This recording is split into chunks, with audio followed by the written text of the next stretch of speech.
And so to do that, I'm really excited today to welcome here somebody who you all know and love, somebody who over the years has provided much joy and happiness and laughter and inspiration to us.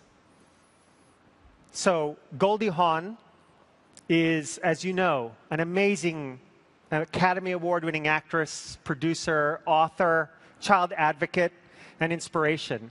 And over the past several years, through her Hawn Foundation, has started Mind Up, which brings together cognitive neuroscientists, positive psychologists, educators, and experts in the field of mindful awareness training to bring that curriculum to teachers, to parents, and to children in schools.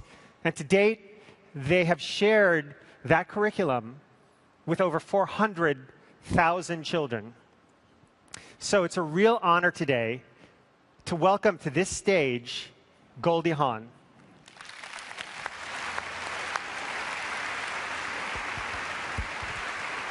Thank you very much. That was wonderful. Appreciate that. Thanks, everybody. Well, I just have to say one thing. I'm not going to talk about comedy, but I have something here that could be falling off at any second, so if it does, just have a big hoot. It's fallen off several times. So it's a great joy to be here. It's wonderful to see everybody. I just want to thank Jack for a beautiful moment because we all need those. I thought that, Donna, you were wonderful. Today is a really special day. Dreamforce is an amazing place. It gives us a place to really look at our future and understand and imagine it differently. And right now what we do have is an incredible ability because of Salesforce and Mark Benioff and beautiful Lynn, his wife, to be able to give us the opportunity to understand how we can improve our lives and our heart, our spirit, our health, in every way, relationships through mindfulness. So, but what I'm going to start talking about actually is about my life, really, because why am I up here? Why me? You know, I don't have a PhD in psychology, and I'm not necessarily preaching meditation all over the world. This isn't what I do, but I live my life in a certain way with certain aspects and ideas, and I want to share with you how I got here, you know? So one of the beginnings of my life is that I started dancing. And dancing was really my beautiful, beautiful moment. I was 3 years old. And when I kept dancing, I was happy. And this is something that I enjoyed because I think my true seed, my nature, I was born with a fairly high set point of happiness. And then when I became 11, something happened. I was in school, and all of a sudden I heard, oh, we're going to go down to the visual aids room and we're going to go watch a movie. And I was so excited. I thought, oh, good, we're going to watch how corn is grown in Iowa. Well, frankly, that's not exactly what I saw. What I saw was 9, 8, 7, 6, and so forth. And suddenly, and it was just annihilation, and the bomb went off, and then they panned annihilation of children and mothers crying and children lost and fathers with blood. And I'm looking at this, and I'm 11, and I'm a sensitive child, and my brain isn't finished yet until I'm 24, which I didn't know. And I started to shake. I said, wait a minute. My life is, I could die tomorrow. Duck and cover? I mean, I'm going to get under a desk and that's going to save my life from an atom bomb? That we're going to be annihilated as a country and our life is going to be over and I will never get to kiss a boy? I won't live that long? I was shaking. And I said to the teacher, I need to go home. I need to go home because my mom's making lunch for me. And she says, Goldie, you never go home for lunch. I said, I know, but I do. And I ran home. I called my mother from the store. I said, Mommy, we're all going to die. And I'm going to die. And I'm scared. What happened to you, Goldie? What did you see? I said, they showed me a film and everything, and it's all about the bomb and how Russia's going to bomb us. And she came home, rushed home in her pointy shoes and straight skirt. She was so cute. And she came up home and she said, what are they showing you? What are they showing you in school? And she picks up the phone after she explained to me that Russia and everything's going to be fine because we both have the bomb and nobody wants to die. Although it stuck with me for many, many years. She called the Department of Education and said, excuse my French, what the hell are you doing with our kids? What are you teaching them? You think that they can absorb this information? You think that these children are able to understand what you're trying to say? This is propaganda given to the children. It affected my mind until I left high school. I wouldn't go to school if there was a siren blowing. When we had air raid, I was too frightened. I couldn't think.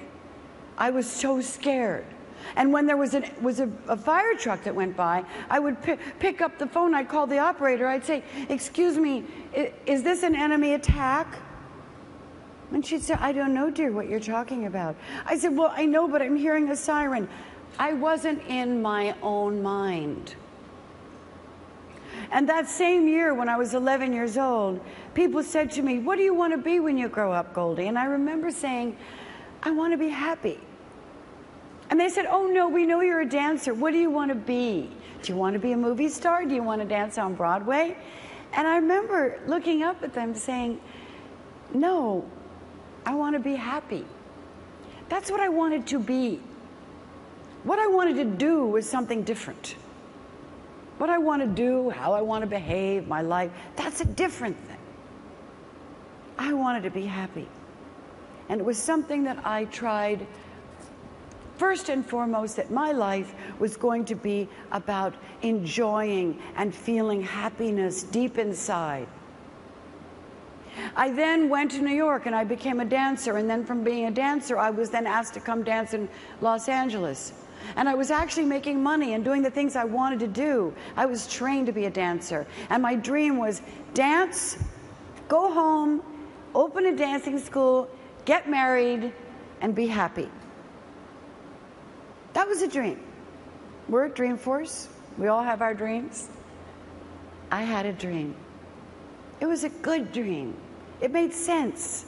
It was normal. And when people said to me, do you want to be a movie star? I said, oh, first of all, it's unrealistic. But secondly, no, because they're so messed up. I wanted a real life. I wanted a life with a white picket fence and all the things that I imagined would bring me happiness, including children and a lovely husband and a wonderful stove and all the things that we thought in those days would create security and love. But something happened. And that was that my dream, which was moving along very nicely, frankly, because I had been asked to do a television show, which was amazing, and I was dancing on a show, and then there's an agent that walked up to me, 12 beautiful girls dancing on a television show. And he came up to me and he said, oh, do you have an agent? And I went, no, I don't really. I don't have an agent, but, you know, I'm just a dancer and all that. And he said, well, I would like to see you. And I went, well, yeah, sure, but, you know. And I went back to dancing on the show. I got a call, and he said, we're waiting for you at the William Morris Agency. You were supposed to be here on Wednesday. I got in my car. My car had, well, it didn't have a floor, really, but I could, the hole was so big in the floor that I could see the street. And then every time I made a right-hand turn, my left-hand door flew open. So I had to hold it that way and the whole thing. And then I ended up right there at William Morris, really rushed in. Next thing I know, signed me. And I went up for an audition, and I got a job. And I was suddenly pulled out of the chorus, and I was put into a television show. And shouldn't I have been happy? Oh, I'm doing a 3-camera show at Desilu Studios. Mom, Dad, my life has changed. Everything's different. But something happened then. And that was that I got depressed.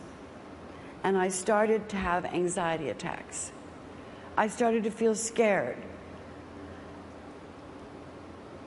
My life had changed. I know it sounds crazy, but what happened to my dream? What happened to my white picket fence? What happened to my husband, wherever he was? What happened to the dancing school? What happened to dancing on television for as long as my legs could keep me going and then make a new life for I had it all planned out. So I became anxious. I had panic attacks. I couldn't go into public without throwing up. What was happening? Goldie, could I have your autograph? Why? Well, I was destabilized, just like I was in school. We're tender. We're all tender. We all have brains that get messed up. We get scared. We get depressed. We have panic attacks. This amazing brain that we have that does amazing things can also work against us. I went to a doctor and I saw a psychologist. I wanted to find out more about myself because, as Socrates said, a life unexamined is no life. It isn't worth living. I was examining my life. It was important because I wanted to return back to my smile, return back to happiness. And I spent 9 years studying my own mind, my own reasons, my own causes for joy, happiness, sorrow, my relationships with my parents, and my relationships with the people in my life. I learned a lot about the mind. I learned a lot about psychology. I learned a lot about myself. But something extraordinary happened in 1971, which brings me closer to what we're here for today. And that is, I was initiated with TM, and I started meditating. And I remember my very first experience in meditation. And I don't know, it's very difficult to put into words oftentimes, almost like love is hard to express. But it's difficult because it's a visceral experience. It was an experience that I had, that I felt like when I was initiated and I was given my mantra, and I was sitting there in Westwood, California, and I walked into a room with incense burning and a rose on the altar and a new mantra, something that I could say over and over that sounded beautiful. And the window was open and there was lace in the curtain and the breeze was coming through. All my senses were alive. And when I went down deep into myself, into my mantra, my heart opened. I met myself for the first time in a long time. I could feel the seed of joy that was happening naturally. I think we're born with it. And when you really get down in there, you feel it. You feel this incredible sense of well-being and joy and power. Power to love, power to forgive. You're right there in that moment, and I will never forget how it ignited so much of my spirit and so much of my pure joy, which is deep. So it became my practice for many, many years. And then after I had practiced for many years, I continued to study because it's what I do. I'm fascinated with it as much as I love my career as an actress. I'm interested in other things, which all of us are, I'm sure. And I studied the brain. And I started looking into the brain and the causes for certain things and habituation and, you know, all of the aspects of the brain that actually are connected also to meditation.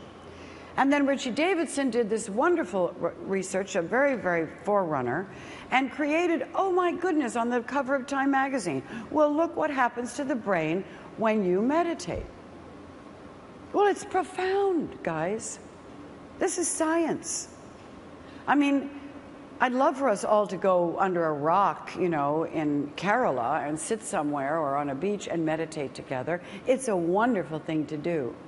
But the truth is that what we're talking about is application. How do we activate these various truths that we're now learning at this time in history? So when we start realizing that we have an aspect of control over our brain, because it's what we do, it's what we think, it's how we act, is becoming what we become. Our reality is created by what we think, what we do, and the choices that we make. So we're not out of control. We're not out of control on our reactivity, because guess what? We have metacognition. Do you know what that means? Metacognition. We get to see ourselves. We're a rare bird, us humans. So we get to see who and what we're doing. Watching ourselves is so important because it's about awareness. Awareness of who we are. Awareness of our actions. Awareness that it's time to forgive. Awareness that I've said something that I've hurt someone. Awareness that it's time to love. These are the things that we need to be aware of. Awareness of our anger. Awareness of our reactivity. So as I'm putting all this together in great joy, great excitement, meeting amazing minds, beautiful people that are doing incredible things in the world, I got a phone call. Goldie, I wanted to catch you before you left for school. What's going on? We've just been attacked. 9/11. What? Yeah. The Twin Towers are going down. You've got to turn the television set on. And I sat there with my kid who I was taking to school, and I looked, I said, oh my God.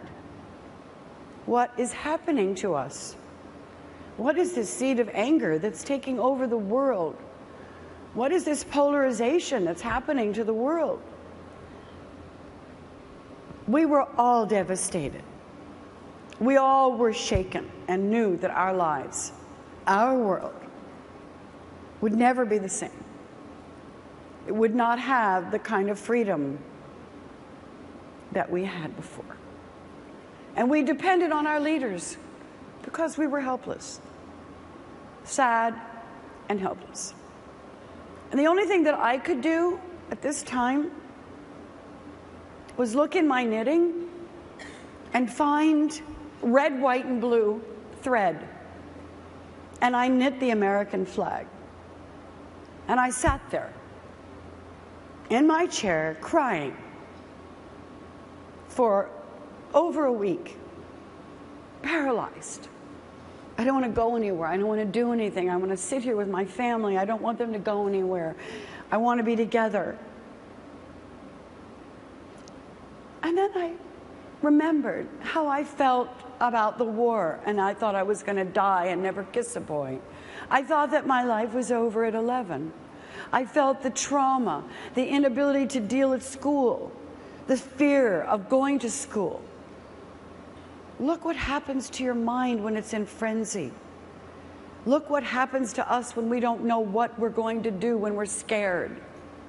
Well, there's a reason for that. And there's a way to mitigate that.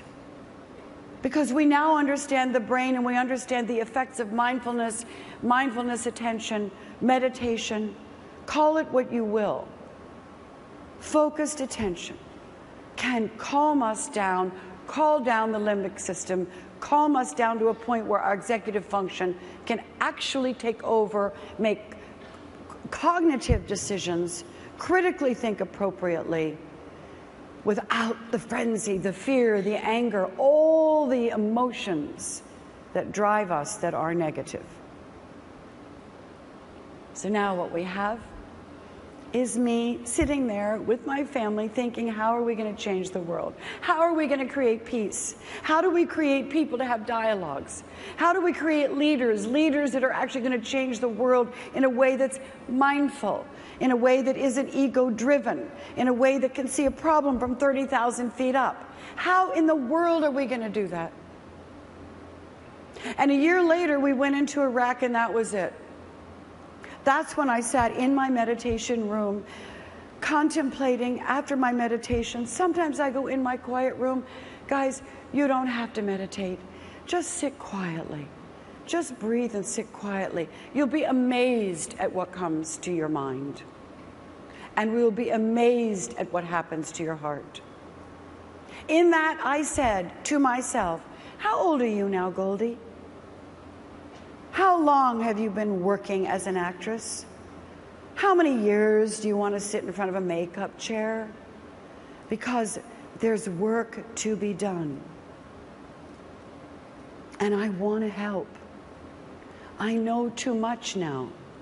I know that what's sitting in petri dishes in universities of research is not moving out into the world. Universities are amazing. They do great things, but there's a tendency to move slow, and I'm a producer. And I thought, you know what, let's bring neuroscientists in, let's bring mindfulness practitioners in, let's bring teachers in, let's bring positive psychologists in. Let's bring them into this room and write a curriculum for children that will go into the classroom in order to build not only great leadership, but change the world, because that's how it will happen.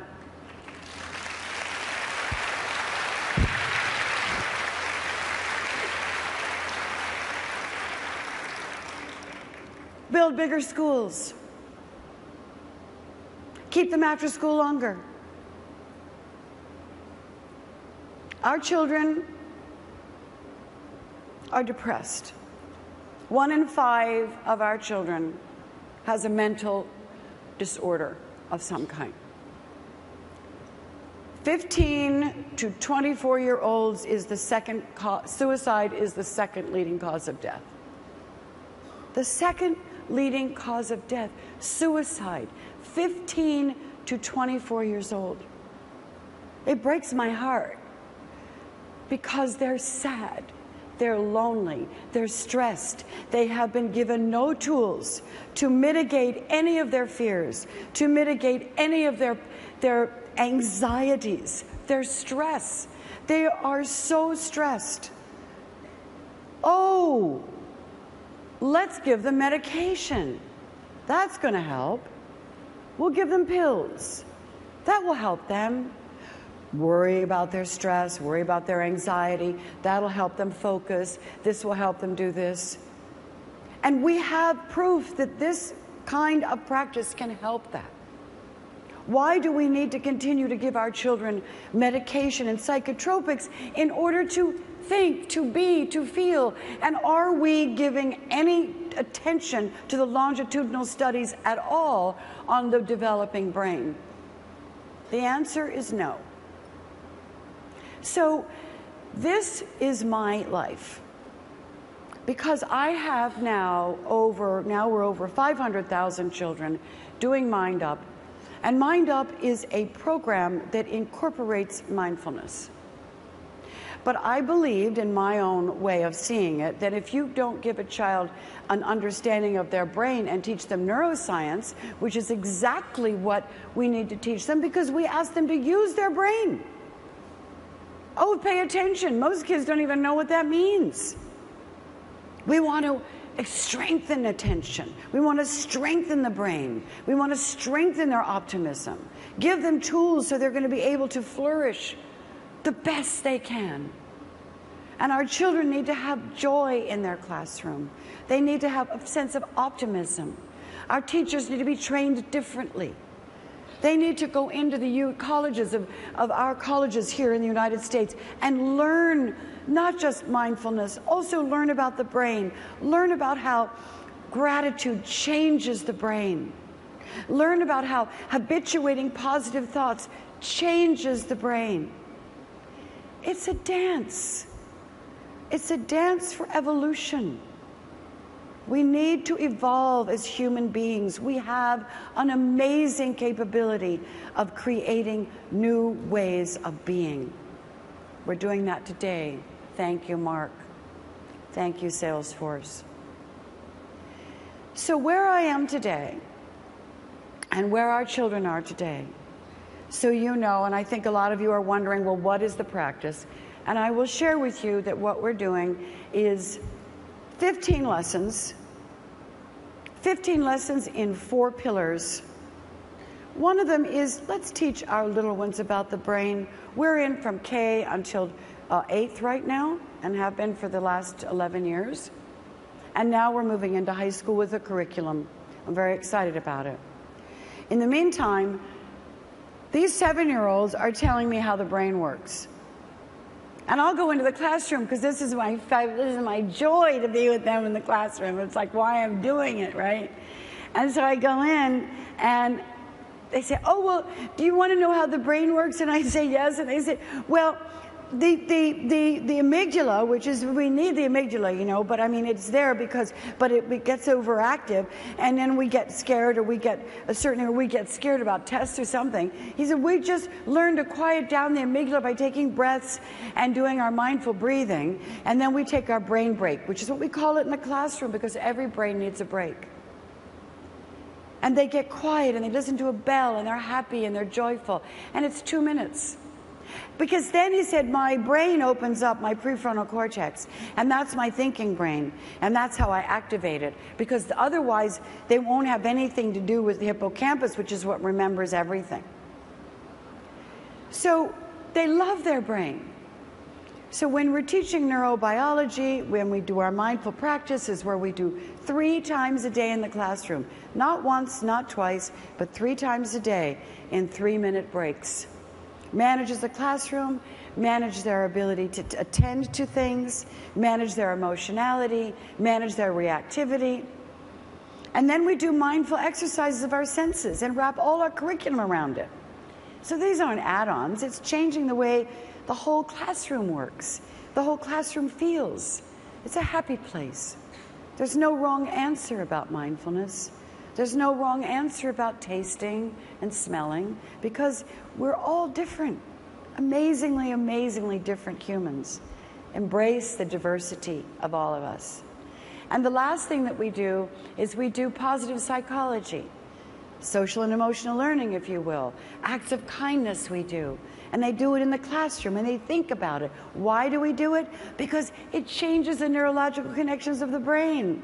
Because the more you think about happiness, the more your brain wants to think about happiness. The more angry you become, the more angry your brain gets. You get more used to being angry. You look at the negative instead of the positive. So we're now looking at critical thinking. We're looking at perspective taking. So they read books and they say conversations. Why do you think that character did that? What do you think he was feeling?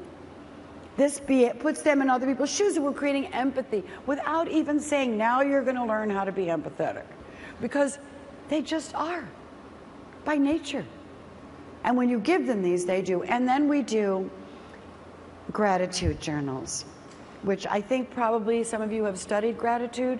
It's an enormous benefit to our minds and our hearts, because when you do gratitude, it has, this is research, has pulled people out of very depressed states because we're grateful. So today is the first day of the rest of my life, and it's the first day of the rest of your life. And as I say, I'm not as old, I'm not as young as I was, never been as old as I am, but I've never been as young as I am right now. Point being, every day is a new day. Every day is a birthday.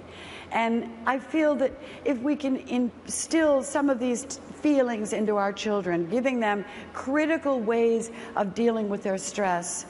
I don't really want to get into the negative, but as we know, we've had our children from high school jumping off a train here.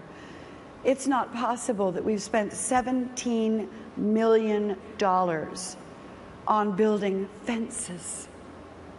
You don't have to build fences anymore. You just have to engage in the reality that our children in this day and age need a different kind of education. They need an education that's going to give them tools, tools to live life, tools to have friends, tools to negotiate, tools to deal with conflict, and tools to give them the right to laugh and to smile and to feel lighthearted. So I am grateful for this today. I am grateful to be here. And I just want to say thank you. And if there's any challenge, it is to remember that the one person that you need to challenge to become better in life for you and for your loved ones and for your children and for your job is to go to the University of You and become the best human being you can possibly become. Thank you.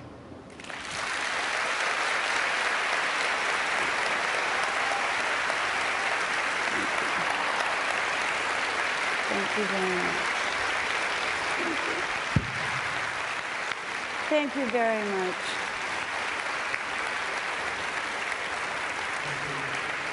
Thank you, please. There's only one way to end a day like today, which is to invite all of our speakers back up here, please. Please come on up. Thank you. Yeah. A pleasure. And as some of you are leaving now, I just want to thank you all for being here, for giving us your time, attention, and intention. And together, I wanted to see if there's anything else that anyone else wanted to offer as we end today. I'd like to offer a big stretch. Everybody reach your hands way up. Pull your hips way up and out of them and just, oh gosh, that's a good one. That's something I've been waiting to do. Thank you. I like to offer just one thing: be excellent to each other. Thank you.